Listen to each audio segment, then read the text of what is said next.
Ukraine যুদ্ধে সর্বাত্মকভাবে রাশিয়ার বিরুদ্ধে অর্থনৈতিক সহযোগিতা দিয়ে আসছে পশ্চিমারা। ইউক্রেনকে সামরিক সহায়তা দিতে মার্কিন কংগ্রেসে বিল পাস হচ্ছে হরহামেশাই। তাতে অনুদান মিলছে বিলিয়ন বিলিয়ন ডলার।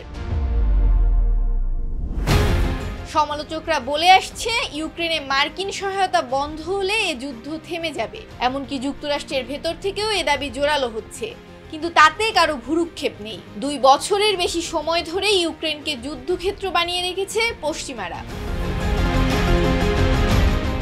এবার নতুন পদক্ষেপ নিয়েছে মার্কিন যুক্তরাষ্ট্র ও তার বেশ কয়েকটি মিত্র দেশ। যুক্তরাষ্ট্র দাবি করছে, ইউক্রেনে ব্যবহারের জন্য ইরানি ব্যালিস্টিক ক্ষেপণাস্ত্র পেয়েছে রাশিয়া।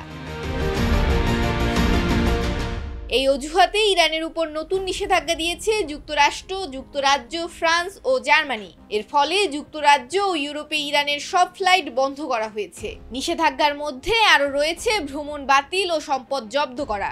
গত মঙ্গলবার এক প্রতিবেদনে তথ্য নিশ্চিত করেছে ব্রিটিশ বার্তা সংস্থা বিবিসি।